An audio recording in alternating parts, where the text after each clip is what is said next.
Hey everyone, and welcome to the second tutorial of my Arduino series. Today we will have a look at some basics that every Arduino user should know, but many tutorials don't even care to cover. So we will have a brief look at what is an IDE, then we will have a look at what's a compiler, what is an FTDI chip, and the role of the bootloader inside your Arduino. So make sure to subscribe and stay to the end of this video.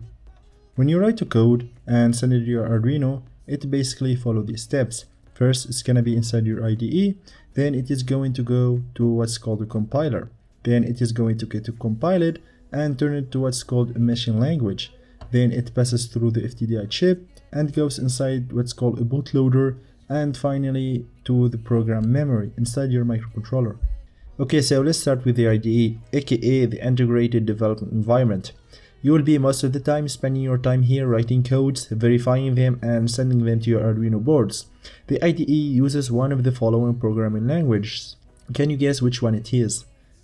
Well, if you said C or C++, congratulations, you are wrong, and it uses what's called a wiring programming language. Well, it's no big deal if you don't know, but now you know, so yeah, congratulations. And I advise you to go watch my previous video, because apparently you skipped it. Now the Arduino IDE looks very similar to what's called processing. Now here is a picture of both of them, and the cool thing about it is you can actually make a connection between processing and the Arduino board. So basically you can send command to your computer and make some 3D stuff moves, and maybe we will make a video about it in the future, but who knows. Now let's talk about the compiler. The Arduino uses wiring programming language. Now wiring, C, C++, Java, and Python, and a lot more are what's called high programming languages. But the microcontroller only understands the machine language. It's either 0 or 1. We call it binary format. So the compiler transforms the code inside your computer to something that the microcontroller can understand. And this is true for any microcontroller, of course, unless you are programming using the machine language, which is, well, not practical. It is feasible, but not practical. For example, as you can see in this line, load means to load a number 2. But in another microcontroller, it can also mean to store the value 14. So every microcontroller has its own machine language. So unless you are limited to one microcontroller for your whole life, learn the high-level machine language. But of course, sometimes you need to use what's called some assembly codes inside your IDE, which I think we're gonna do that when we hit the low power mode.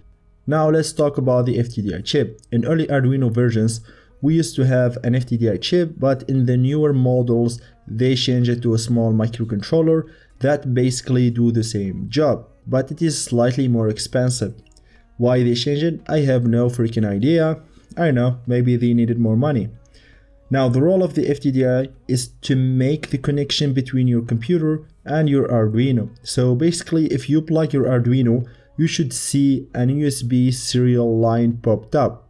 I'm using a fake Arduino Nano that have the old FTDI chip, but if you are, for example, using a genuine Arduino Uno, you should see here an Arduino Uno.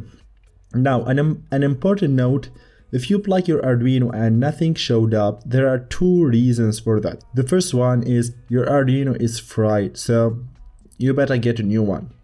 The second reason is you don't have the right drivers installed. Now, if you are using Windows 10, you should get the drivers installed automatically when you download the IDE, but who knows, if you install it and you are sure that your Arduino works, then just search CH340 drivers and manually get them. Well, of course, if you are using a genuine Arduino Uno, then you don't have a worry about the drivers. But if you decided to work with, for example, you are doing some prototyping and you don't want to risk frying your genuine Arduino and you just want to use a copy, so yeah, if you got the problem, that's how you fix it. Now let's talk about the bootloader. It is very important to know about.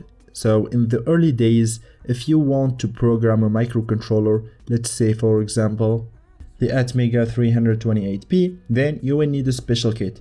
This kit can be big, bulky, and hard to carry around, and of course it is very expensive. So the Arduino founder thought of a new methods. So instead of using a programmer, we use the bootloader. So it is basically a small program that is pre-installed in every Arduino boards. But if you decided one day to use the Atmega 328P alone to make what's called a standalone Arduino, then you will have to either get one that has the bootloader pre-installed inside of it, or you can install it alone. And in the future I will show you how to do that when we build our own Arduino.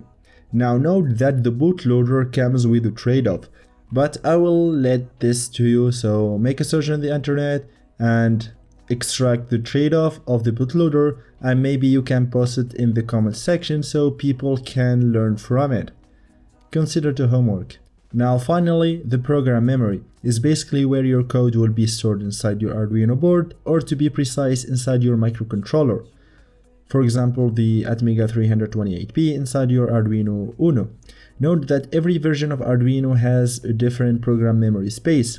So if you are writing very long and complex code, for example to display 3D graphical interface or something, then you will wanna upgrade from your Arduino Uno to something like the Arduino Mega that has a lot more space than the Uno. But in this series we will mainly focus on the Arduino Uno, Nano and maybe Pro Mini.